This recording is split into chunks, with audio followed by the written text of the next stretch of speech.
Cricket की दुनिया में ना फड्डा जो होता है ना फड्डा, वो बहुत मज़ेदार लगता है मुझे। हाँ, मुझे मज़ा आता है फड्डा देखकर। हाँ, मैं अपने मुंह से बोल रहा हूँ। वीरेंद्र सहवाग और शकीब अल हसन का जो फड्डा स्टार्ट हुआ है वो मज़ा आ रहा है मुझे देखकर। शकीब ने आकर जवाब दिया ना, शकीब ने कहा ठहरो, मतलब हम पूरे बांग्लादेश में बदतमीज़ मशहूर और वीरेंद्र सहवाग हमें ही दीवार से लगा रहा है। स्टोरी क्या है सुनो यार। शकीब की आपको पता है आजकल परफॉर्मेंसेज तो डामाडोल हैं, ठीक है। वो कोई ज़्यादा विकेट्स भी नहीं ले पा रहे, कोई ज़्यादा उनसे रन्स भी नहीं हो पा रहे थे। उनका ना थोड़ा सा ज़रा बैड पैच चल रहा है। और प्लस शकीब की ओवरऑल जो पर्सनैलिटी है, उसके जो मामलात हैं वो भी आप सबको पता हैं। तो वीरेंद्र सहवाग ने ना कुछ दिन पहले बांग्लादेश के मैच के बाद ठीक ठाक किस्म की तनकीद की शकीब के ऊपर। वीरेंद्र सहवाग, आपको पता है वीरेंद्र सहवाग का प्रॉब्लम ये है, वो ना वीरेंद्र सहवाग अनफिल्टर्ड हो जाते हैं। अब असल में इतना बड़ा एक्स क्रिकेटर हो तो उसको ना बड़ा सोच समझ के बोलना चाहिए। वीरेंद्र सहवाग को ना आइडिया नहीं होता, वो अब जिस किस्म के बैट्समैन थे उसी किस्म की ना वो बातें करते हैं। वो बस कहते हैं कि बस बात आई है तो जाए, फिर अब निकले मुंह से। जैसे वो कहते थे शॉट आई है तो अब मारनी है, रुकना नहीं है कहीं बीच में। तो वो फिर कई दफ़ा ऐसी बात कर जाती हैं कि जो ऑनेस्टली स्पीकिंग उनके स्ट्रेचर को सूट नहीं करती। वो शकीब के साथ भी यही हुआ। शकीब पर उन्होंने किया क्रिटिसिज्म, शकीब को उन्होंने जनाब सही जिसे कहते हैं ना गन्ना, वो गन्ने वाली मशीन नहीं होती, उसमें दे दिया कि तुम मैथ्यू एडन हो, एडम गिलक्रिस्ट हो, पुल मार रहे हो, तुम बांग्लादेश के प्लेयर हो, तुम्हारा पुल से क्या लेना देना, परफॉर्मेंसेज हैं कोई नहीं, तुम साबका कप्तान रहे हो, कोई जिम्मेदारी लो।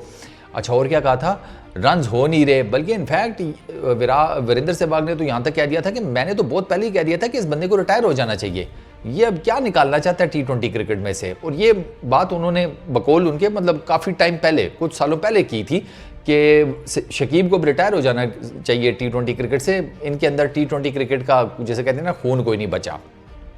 तो वीरेंद्र सहवाग ने जिसे कहते हैं दबाकर क्रिटिसिज्म किया, दबाकर, ये चीदा चीदा उसके नुक्ते मैंने आपको बताए हैं।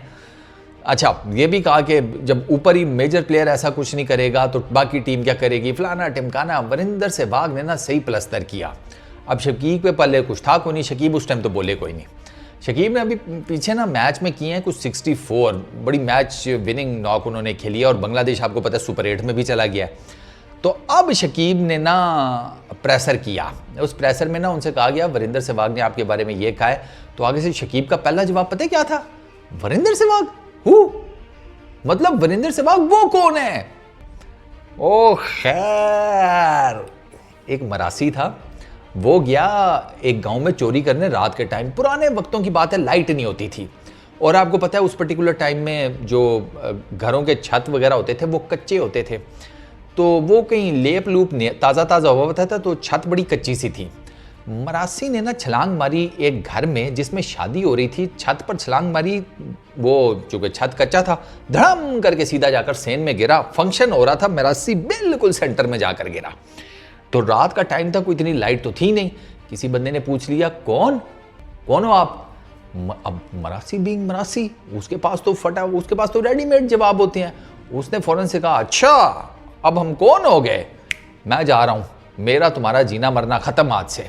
मतलब उसने उस लेवल पर जाकर ऑपरेट किया कि भैया हम तो तुम्हारे रिश्तेदार ही थे, तुमने पहचाना नहीं, अब जा रहे हैं शादी छोड़कर। मरासी निकल गया।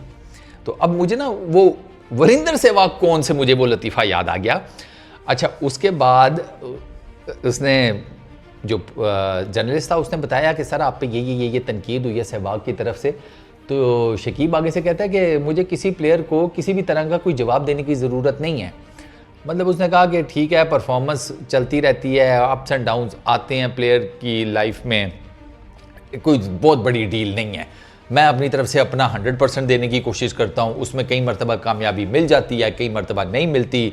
मुझे पता है सीनियर प्लेयर्स को लीड करना पड़ता है फ्रॉम द फ्रंट। मैं अपनी तरफ से पूरा जोर लगाता हूँ, अपनी तरफ से पूरी कोशिश करता हूँ।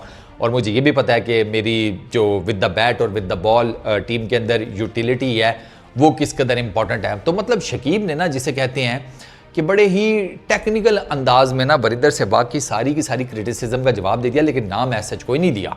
मतलब नाम क्या लेना था, जब बिस्मिल्लाह ही आपने इससे किया कि मैं इस बंदे को जानते ही नहीं, तो फिर आप उसका बार बार नाम लोगे तो साफ पता चल जाएगा नहीं भैया जान पहचान नहीं, यहाँ तो कुछ जान पहचान से आगे की रिश्तेदारी है। तो ये है इस पर्टिकुलर टाइम में ताज़ा तरीन फड्डा जो कि सहवाग और शकीब के बीच में हो चुका है। पहले सहवाग से स्टार्ट हुआ, शकीब ने अब जवाब दे दिया है। और जितना मैं सहवाग को जानता हूँ, जितनी मैंने उसकी क्रिकेट देखी है, जितनी मैंने उनको ये डिफरेंट चैनल्स के ऊपर फॉलो किया है, चुप तो नजफगढ़ के इस बंदे से भी नहीं रहने लगा। चुप इसने भी नहीं रहना, ये अब आगे से और जवाब देगा। हाँ हाँ, ये आप देखिएगा, वीरेंद्र सहवाग किसी ना किसी तरीके से कोई ना कोई छोटे मोटे साइज़ का, हल्की वोल्टेज का, बड़ी वोल्टेज का, किसी ना किसी तरह का टेस्टर शकीब को दोबारा ज़रूर लगाएगा, मार्क माय वर्ड्स। अब उसके बाद शकीब क्या करता है ये मुझे नहीं पता, लेकिन मुझे नहीं लगता कि वीरेंद्र सहवाग बॉल अपने कोर्ट में रखेंगे। वो अभी बॉल को ना वापस दोबारा से शकीब के कोर्ट में भेजेंगे, तो देखते हैं कि वो जो जवाब आएगा सहवाग की तरफ से वो क्या होगा, उस पर भी चीज़ें लेंगे। हाँ हाँ, मज़ा आता है। हाँ, मैं तो मुँह से बोल रहा हूँ, वही तो आता है। आप में से किसी को नहीं आता हो तो ना आता हो, हमें तो आता है। तो बस इस वीडियो में इतनी। फिलहाल ये फड्डा हुआ है, माहौल गर्म है, गर्मियाँ ना होती ना तो यकीन करो हाथ सेकने का बहुत मज़ा आता, लेकिन कोई बात नहीं, कोई बात नहीं, सर्दियाँ आ जाएंगी तो फिर भी कर लेंगे। इस वीडियो में इतने ही। इंस्टाग्राम के ऊपर अगर मुझे फॉलो करना हो तो FAARUSAYS ये मेरा हैंडल है, तो फॉलो कर लेना। चलो निकलता हूँ मैं, फिर नेक्स्ट वीडियो में मुलाकात होगी। Peace out.